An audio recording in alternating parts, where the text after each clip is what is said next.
What's good, peeps? Thanks always for passing by the channel. Much appreciated. Hit that subscribe button if you guys are new.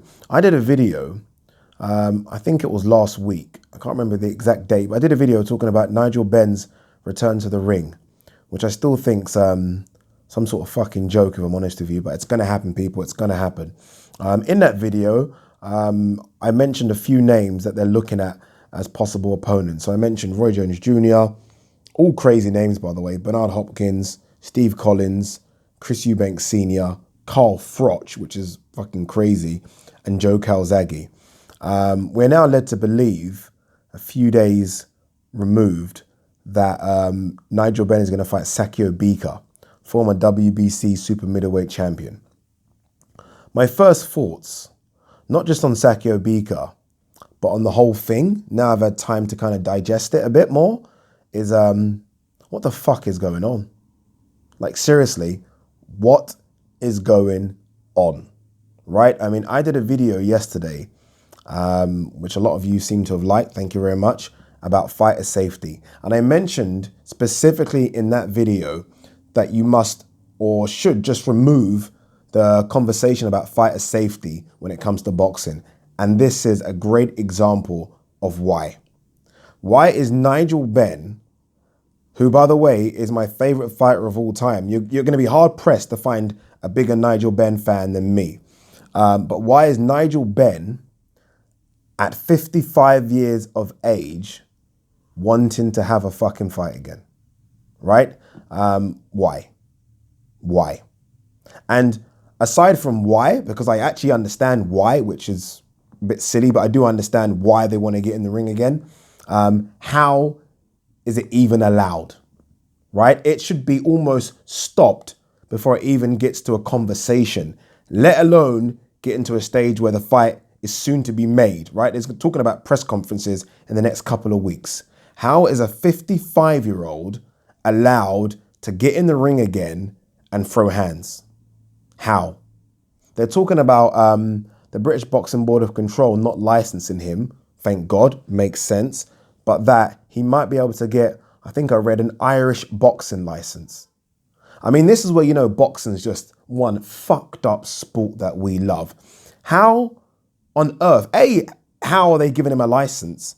And B, this bullshit of having a license from another country and being able to fight in England just makes no sense to me. I mean, we saw it with Derek Chisora versus David Haye, and they had Luxembourg licenses, but are allowed to fight at fucking Upton Park in London.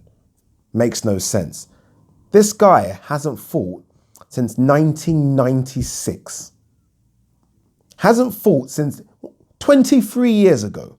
Nigel Benn last stepped in a professional ring 23 years ago, and for some odd reason thinks he can compete with a guy who last stepped in the ring 18 months ago. SAKIO Bika fought for some sort of international belt 18 months ago. And that's who Nigel Benn wants to fight in his return to the ring. It's just fucking ridiculous. Honestly, and everyone that allows this fight to happen is stupid and wrong for it. Stupid and wrong for it. Again, Nigel Benn hasn't fought since 1996. Yet he's fighting a guy, or wants to fight a guy, I hope it's wrong, I hope this is all bullshit, but wants to fight a guy who last fought in 2017. SAKIO Bika is as hard as fucking nails, right?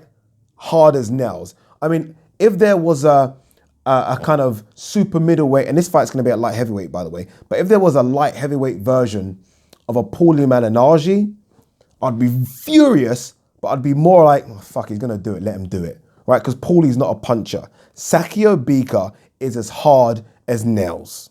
This guy has never been stopped before, right? You look at the people that have beaten him, apart from Sam Solomon, I think that was his 10th or 11th fight. The other names are Andre Ward, Joe Calzaghe, Adonis Stevenson, one was a disqualification, and Anthony Durrell. No bums, right? No scrubs. This is who Nigel Benn wants to come back and fight after being out of the ring for 23 years. And this is going to be allowed. And people want to talk to me and moan about fighter safety. Fighter safety, people. A 55-year-old is going to get punched in the head and people are talking about fighter safety. If it was some sort of white collar match, a couple of rounds, you know, bigger gloves, you know, you just almost like a glorified sparring session, I'd still be a bit concerned, but I'd accept it. This is a proper boxing match. And Nigel Benn, I think, has made a few statements because of this, saying it's going to be a one-off. I think maybe someone in his team said it's going to be a one-off fight. Why do it then? Why do it? This doesn't end well regardless of the outcome.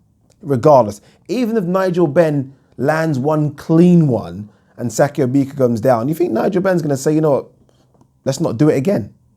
Let's not do it again. If I can beat SAKIO Bika, who only kind of semi-retired a year and a half ago, why not roll the dice again? I mean, you look at fighters that have tried to come back, who have had nowhere near as long out of the ring. Like Ricky Hatton's a good example. Ricky Hatton was out of the ring for what? 3.5 years? I might be wrong there, but I think about 3.5 years.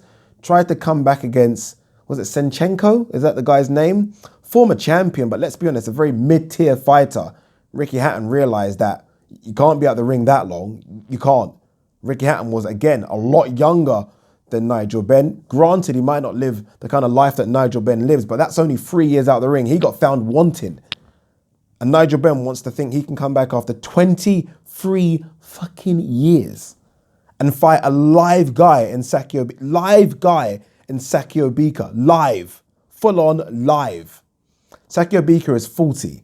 Now that's a bit dubious. I think SAKIO Bika is a bit older, but this guy is in tip-top condition and can still give a lot of super middles and light heavies a run for their money right now. That's who Nigel Benn wants to come back and fight because he's got an itch. I'm appalled that this could even get sanctioned. I'm appalled that he could get a license. Someone's going to license this man to fight. It's crazy, crazy. Look, Rio Ferdinand isn't a boxer, right? But he's an athlete, Rio Ferdinand. And I think at the time, Rio Ferdinand was 37 or 38 when the British Boxing Board of Control denied him a boxing license. Nothing wrong with him, right? No prior fights, no swelling of the brain, no injuries, nothing. Denied it. That's how it should be. That's how it should be. And here we are talking about Nigel Benn, 55, out of the ring for 23 years. And I don't forget his last 3 fights either. I don't. Retired in one, Steve Collins. Got knocked out in his other one. And I think lost the other one on points. His last 3 fights, he lost. Right? Those were painful enough. And now he wants to come back to prove what to anyone? He's one of Britain's greatest fighters. What are you proving? What's there to prove? Stupid. Stupid. Anyway, what do you guys think? Let me know. Peace.